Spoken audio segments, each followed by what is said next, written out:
Ghana is mama, you want na makwaba edi eba Royal TV eso emraso se kasi agwagwa no akanka sem na yede ebremo Royal TV Royal News so ensem yede ba no de makuti wo mu no ebi eni oko national service wonum akachia enkran H.E mu a ghost name edoso pay yi pa egum edi mu chimbo edi bebremo Yaman Penny Mahama so edi afutuo akọ edi ama ebimamu mpanifo enyina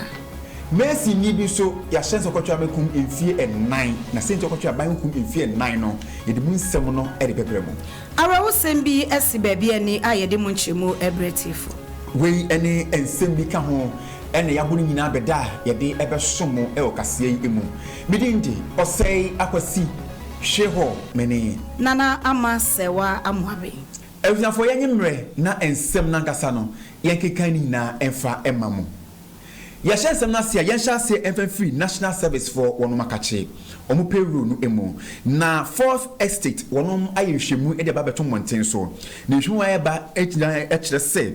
abrante benya mfie aduoson emienu ye omo chese din de kwame donko ya o yekenyani ni din ewo eye peru yi emu ebi na nhwemu no ekiremu ese kwame donko ye ka ne ho asemi omo chese wamfa eye ID card mpo na register ya ni kopie mu e national service for wonum eperu no emu fourth estate for ekiremu ese se no msi eye nhwemu no ekire se kwame donko edin eye abrante ye friend Emmanuel Mutio ni din we human resource manager ewo IT company mbimu ewo ye Kenya eman no emu wo mo say edi baako epimbe empre ahanu ni aduonu ensia 2026 edi baako predodo a epiemu enso eno no na ohwe fourth estate for no omo hwemu obi kan eyeye na wo HM say 2024 no on November busumu no omo yesen komo design hwemu nyina ebepiemu ontin so obi ehu semi ehu nsem esi etie nanso bi kwato court injunction e de beto so nanso bi kwaje court injunction e de beto so na kwa den say onu be hwe e de sama na bo nyina e de ba eye monten so nyame ayadom ma court injunction mo yi e de afiri so nti fourth estate for say obra eje say omni san hwe mu nyina ya o maye e for national service payroll no so no onu be beto eye monten so e mo bia ehun se ne hunsem esi etie na kwekukro bia asante eye manager a wo hwe independent journalist project eso edema media foundation for West Africa wona HM says an hwemu ma ye no e kire se nyame nkure ni se wo ko national service for omu payroll ni mu a amanfo din ewo mu no ni nyina eye ghost name ye hu omu mpo enso ye kye wo nyina eka e wo ye oman mu a akwa wo sem a wo kye se hu behia se be hwe mpa yi pa wo se ebi mpo wo hwe bidi ehwe mfie na ebi nya mfie adu wotwe ni mfie adu kono ye mu din ewo eye payroll no emu a areho pa yi pa na asefem wo se ehu behia se ye besan so ahwe national service payroll no emu na data no dwumadie nyina no umasan so di ehu dwumadie no ebrimu omampanyin His Excellency John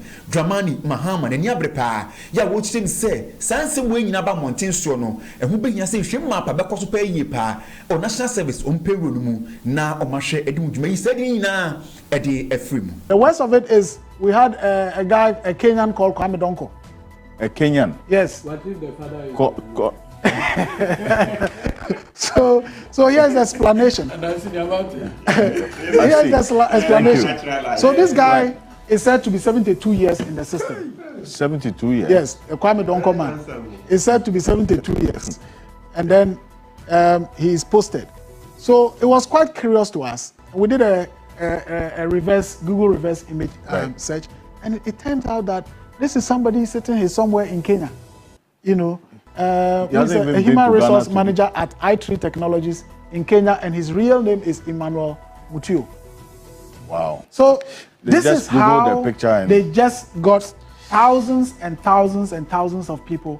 into the system. And that's why we Yaman Penny Mahama na kache na wade afutuo akọ ede ama ebibemu mpanifo se wo mo homode na obade bobremu niema wade ache wo mo natural resources no wo fa enya adwuma se be ya ebeboa ama bibiman etumpon Yaman Penny Mahama dansem enyina de ewo Addis Ababa ebra na AU conference no ekoso about trade and adding value, which is why we're here.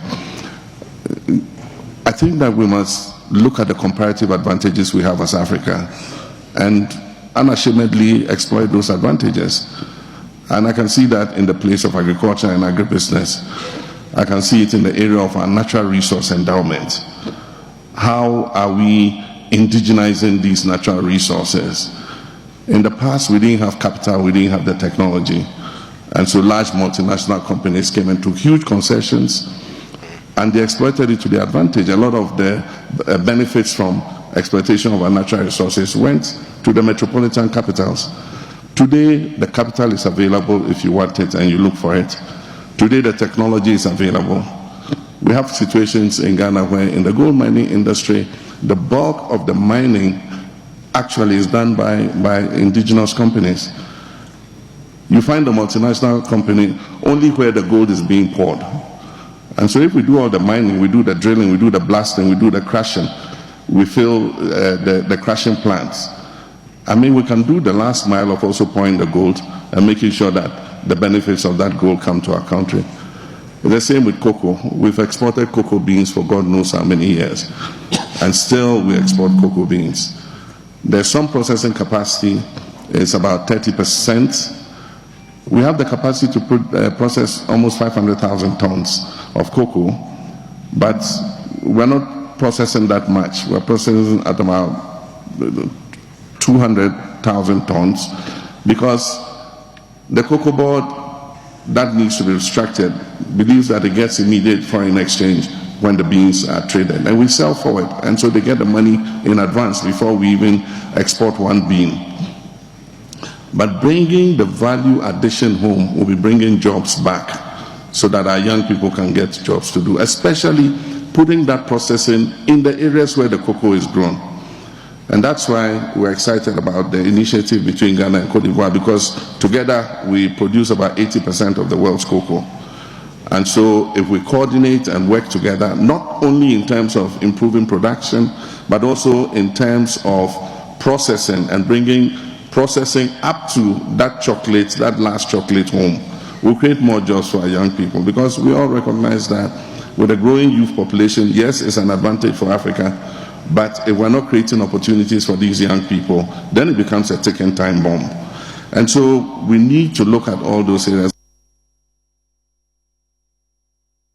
Yetwa eye ensem no eswa yemfa yani emfa enkyere ene eja hyahyehyia ekoso ewoye oman Ghana mu ha sei uko eja hyahyehyia onsensem a edoso pa efifie mu yendwamu ahodromu ye shop ahodromu eja hyahyehyia no ekoso pa yie pa ye nyapade do na ena ese a nipa no so efemu e de ehwe wonom enkwa ene Ghana ha ade anche wa abra wonti eja hyahyehyia eho ensem kwa ena ekoso ne ho nsem so akoye ensem kaye ewo memu ha enam so amensem trofo to mugu monten so ye on manfo ko din komo efa eye de nam so meja hyehye eba ne kwa besi afa so ne de asi ano ekwan ti asese se ebia waso gas wandum gas no waso coal pot ebia ben ade a eja to mo betimi ahye ni nyan se beto wires papa ni ade a woya efie ahweye won say anytime be was say wa adwen ko gas no if you say ade etimi ehye ekum nipa say anytime be was say wa adwen ko hu say who you sukra was enka e bia wo de ba bonten no kwan say wo inside so e bia woni wa adwen ko hu say obey was say wo use coal pot no jai gas no say bia for instance omo enom jot omo smoky no aha obi otumi asmoky ebia wondum eja don obi betu baby na weather na so mu ye dry a eyedan ebetumi aso bibim ama edi jahyehyɛ aba ana say ebia electricity aha ebia na obi bi asɛi instead so obi change no on change no na waso esi so ebia obi pia na bibi ye doom light na sign so na on around and so tumi de jahyehyɛ aba ni say obi ho a obeto a ye wo papa pan ho ene ye wo de enye papa so ho na it depend ade a ode kwa akoye obi ho a obeto a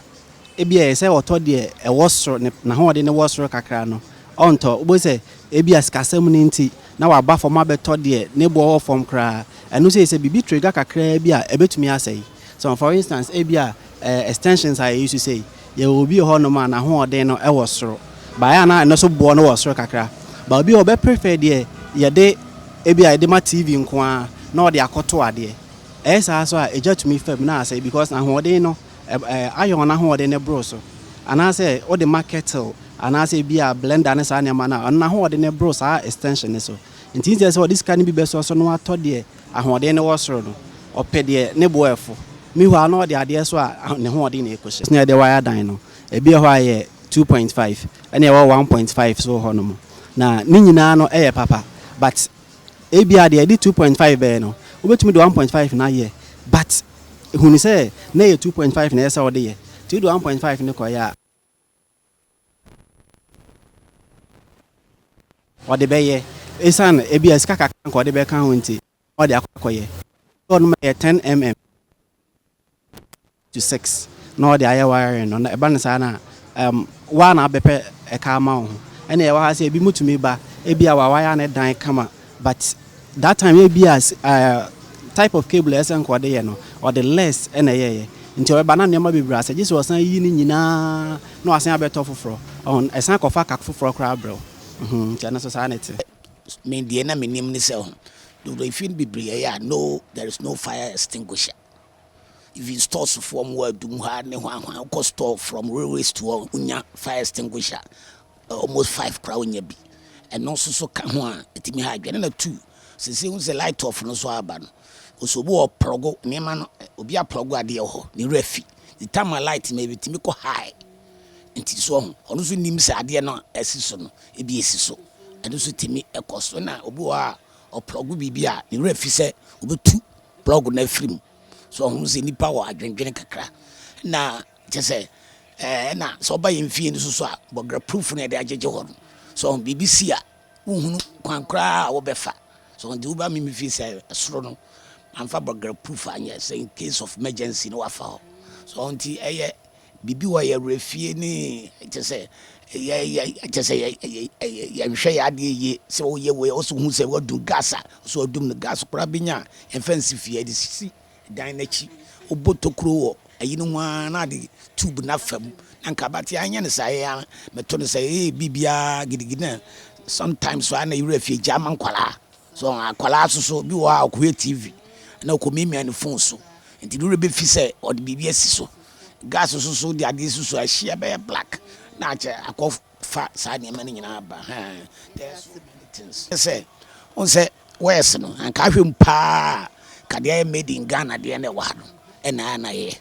but I now say energy commission for no so approve ebi me eka ho so by omu ane omom kofa ba no so timi de bi beti immigration no om de ba be frem eteno no se wan hwe yi na se wa nyen papa na ne na o days ni bo fie wura pe so koto na dia letition is chinchina no abakwa koto ama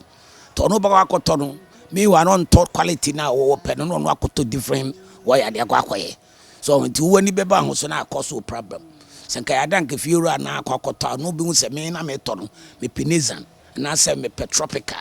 na se bia me pe bosan cable na se me pe wewe de ona se fama na me ame nkoto wa fama na nkoto bibia ba obeka kiro se nya papa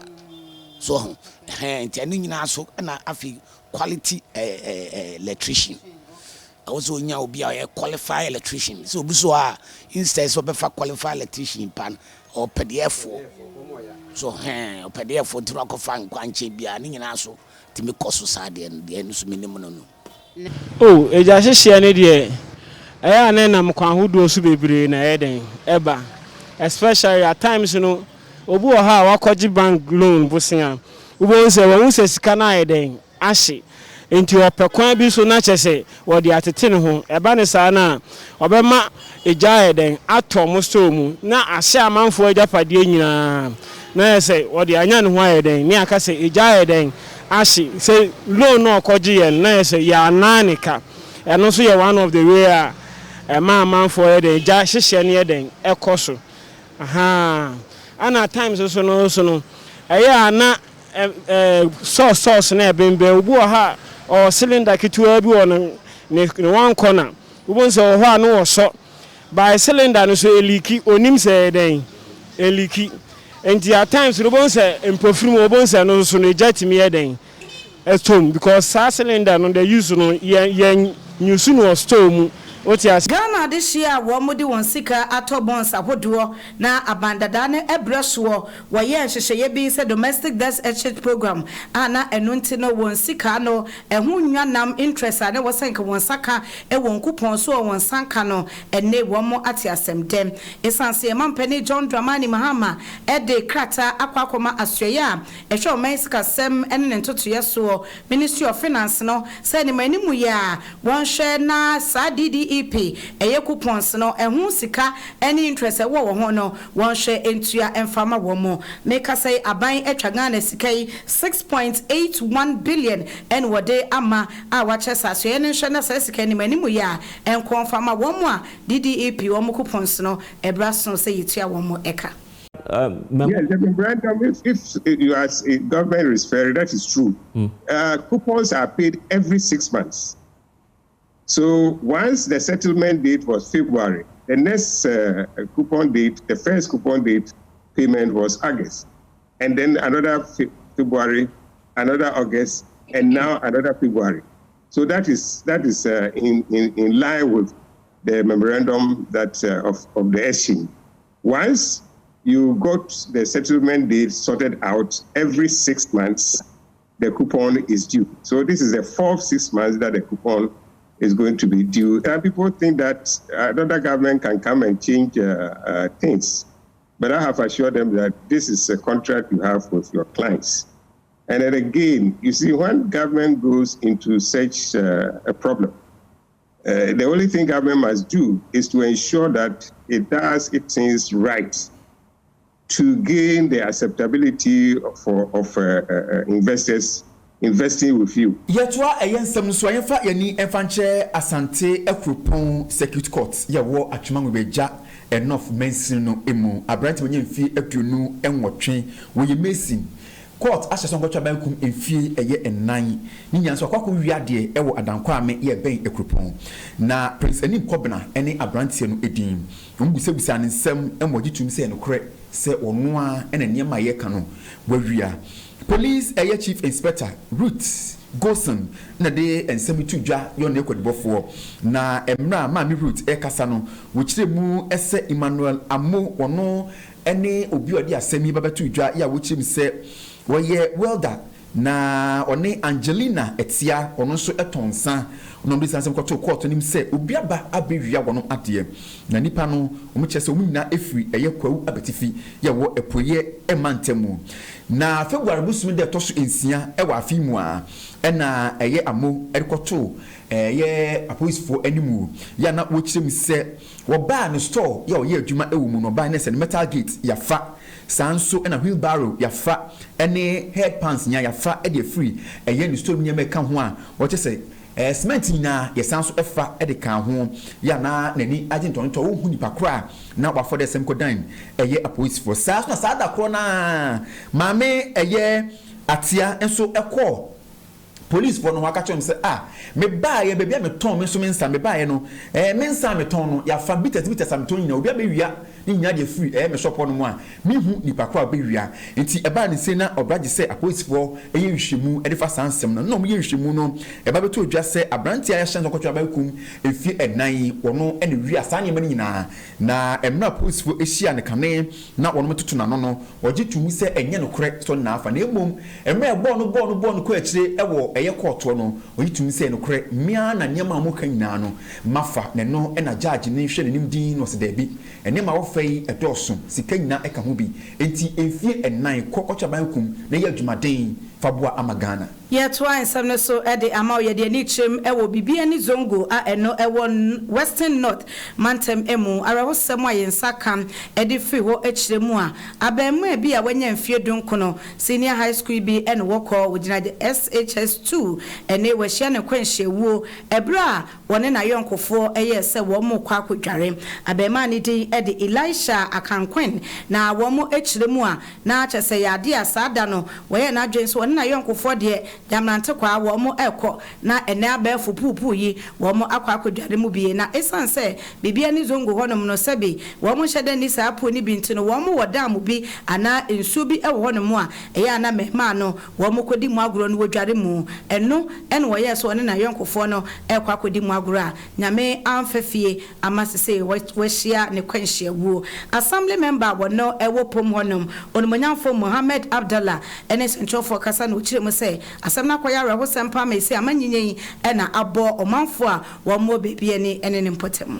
yeto asem so yen ko so afo hwema nyon sem so eno ni owura Muntaka Mubarak na odani edi akire Ghana eye prison service honom eno akohia edi nkomo mo de to wonum enim se omampanyini na ban eni abrepa ye pese wo hwe no wo boa ema prison for mdwumedi omudi na ekonenim enso edi ma wono. The importance of the Ghana prison service. Recognize the crucial role the service plays in maintaining public safety and security. I equally acknowledge the service efforts in providing safe custody, welfare, and rehabilitation of prisoners. Government support and commitment to the Ghana prison service will continue, and my commitment is to ensure that our services are really resourced. Highlight the government's effort to improve the manpower needs of the service through recruitment and training. Express your concern about inadequate budget allocation of feeding inmates. Assure you that we will discuss with the finance minister for a better improvement of the service in general.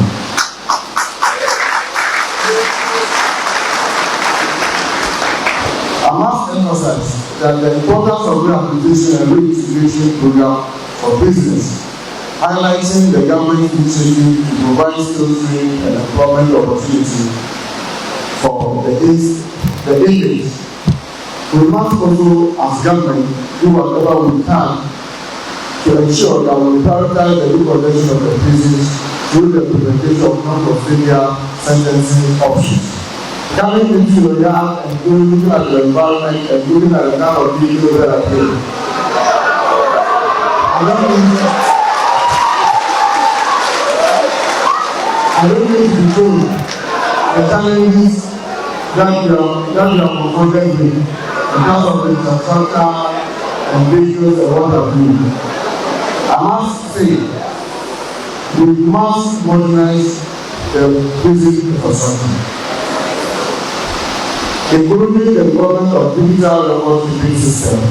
biometric identification and security tolerance.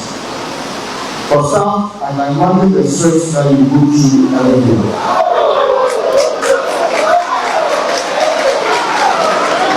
I must admit, we must do everything possible to build your capacity as officers, staff of the business service to be able to meet the challenges that confront you through specialized training in the inmate management, prison security procedure, healthcare, counseling, and mentorship. Mobile money eya de ne ababeboa ama sede ye faso na ye di sika edi dwuma no ye ho aha ye pa sansan kane no so obi ebenya sika botene bi na wode edi dwuma no so obi a wokra sika na eni age se mangi bi en wo bekọ na so mobile money ba ye obi a twabe momotwamobu enam so ama wona wo mo ye sa dwuma no oba hyeta e wo Ghana hanom ba bia na arewosem ne se wo mo dwumade no ayeden edi ama wo mo esan se enipa bonfo ato won so sa ama ekunkumakunkum ena ekoso obetie na mobile money vendor bi ya che no ya je ne ho sika ya kuno ebon ma ne ya prepra no enam so ama yem hyehye ena edebre wona woye sa nwumai account bi ama Royal News ya komonte so ene adehye akodi nkomo afasa kunkumakunkum ne robbery a ekoso ewo mobile money vendors no wo mo edwumadie mu na yentie wo efutuo kakra me ma yenuan mom ye mobile money ne se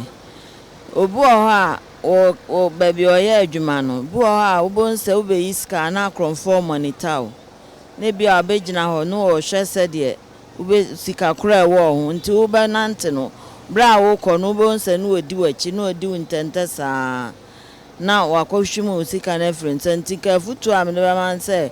na ma yenhwe ye ho so ye ma ye nimra ye ho so se sika wo ye ho nti akronfo nya o mo beji nti o se ye hwe ye ho so ye Ejuma we no aye ejuma bi a risky ejuma.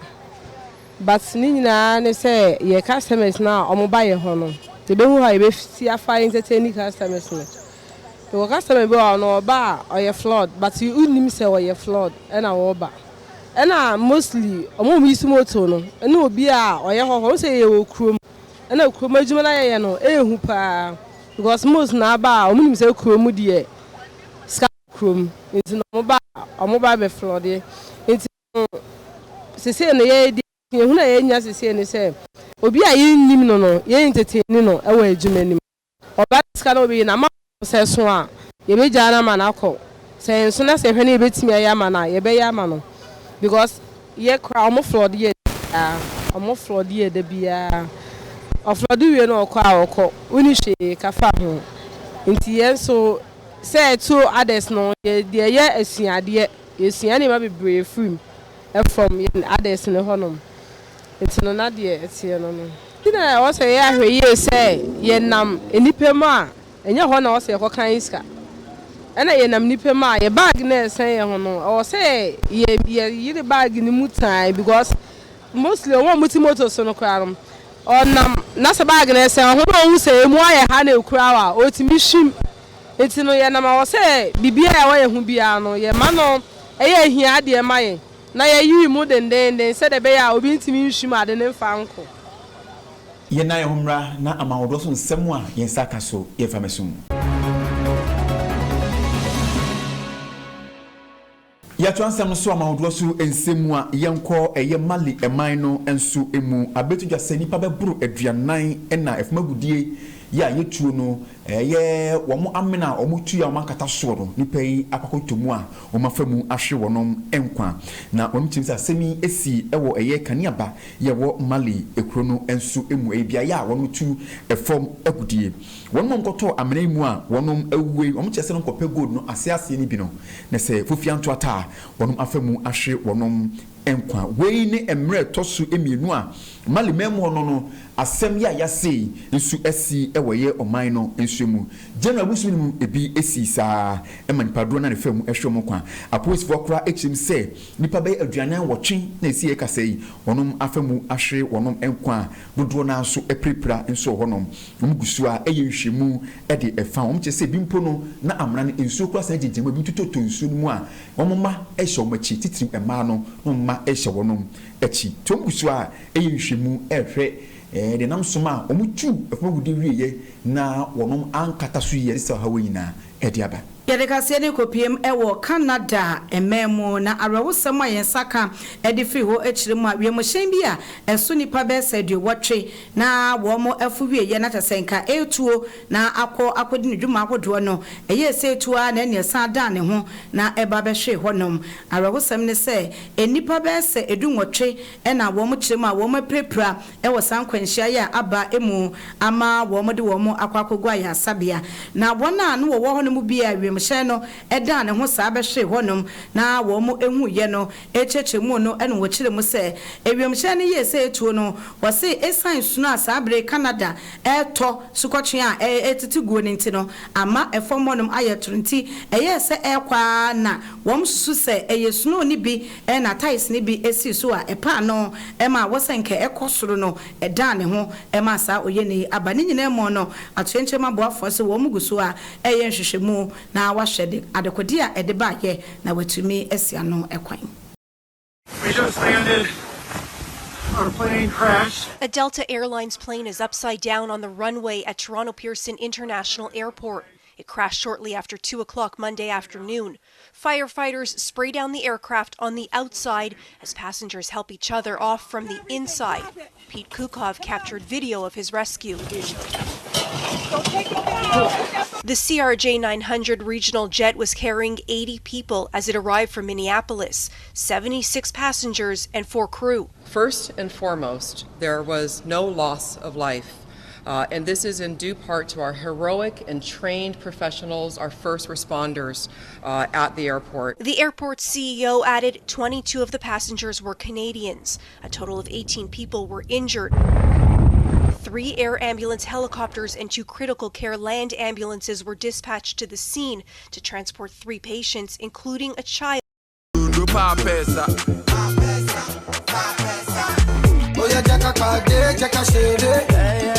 Afei yɛkɔ enigidie kase emu entertainment na pani kwanchefo a wono eda Winzy Empire ano kwadwon cancer lewin a woyɛ sinetwani wasanso etonyum enei wone sentrofo akasa de afane movie a wode aba wode a country called Ghana emu na ebra wo kasa no ene wode tudwa se ade aba ko a eda na koma so pa se Ghana yensini a yetwa ne so no ebekɔ nanim ama wiase nyina obi abetumi ahwebie na enei abe for Netflix so no won so etumi akoso ebie eno nti wo ye ntoto ya hodo se be ya ye bedru honom na wo kasa no wosan kire mu se a movie called Ghana no movie a waheda ahyehye na wone Ghana actors ene Nigeria actors ena aka bomu a eno nti wogidi se bedru sa abotai ne ho wo se meka se wo se pa ho ntoma esan se Nigeria memo no adwumako kase bi afa wo mo san so abeyie ama biaye bia ye yisini ewo Nigeria no wo mo di bi ekɔ no sana Ghana hasen so wo san ba beye no nti no osese Ghana fo ensom na ya ye die ne yemoa ema ye movie industry no ensan fa ne tampa infra adwuma wi momoa me na Nigeria na ya so adwuma mi time de ho Nigeria cinemas nyina including Ghana Kumasi mo Accra Silverbird misremo mo wana dofo Nigeria nyina na dofo Ghana nyina obi anyitwi enkohwe na ennam so na se adwuma yitim kopie na for platform so a omo te adwuma kasa movie ene ampaya so mo adwuma wa kompesa me ya atundi ejeni to Africa aya sa kasa ko fitinwa Nigeria fo be kan ye ho o ha mo more than 5 omusu modu ebi modu cheva Robzinowa Ghana obi a mfisa me na wasem bia no se ne pa na ka ho van no ko sa ka ho minua like minua ka ho bi minua ba mata so ka ho bi enye sika se adwuma ne peja ene gusu ya se be yeso ere nye biere ede dia bo adofo aka mini obi any issue like we minua funny face okuma obi a minua mini obi anko to meka sente obi ada na me dem a obi me no ana wodi matana me se na me huru me de no ko me na me de o ka fa mo sanse skafo bo ka sa na me ni bi ti me sere ho na so I believe adunya me ne se adwuma wi ebe ko Netflix ene we different platforms so mo twa ska mo compose Netflix ebe ko ti nye boa ne kwa nese adwuma no so ni se meye de chense ko nyintuni no wezi nyuma ko na hetia wo se hena na de wie no na ma wo ko ni ti sa na metie na me sofo so ahye mi kura adum che bia wo se bi fi unsa mo ba mu jina pintin obi jinti ade na sei sei siminti ensia esi jana kan ko mase he ba juma na kwa koduru esi ye jana ne nyame na de re ede nam e kan ko fa kuma ko promotion na wode timi sire madara ma kakra betimi akache man onyame hira ere ebusuafo yebegina eye ni jimu nsem so na kase a yede beso mu royalty di so no yede nyina ede aba ewiye osei akwasi hweho enimidi mene nana amasewa amwabe ede masim mo ni hweniti a enya adu yakram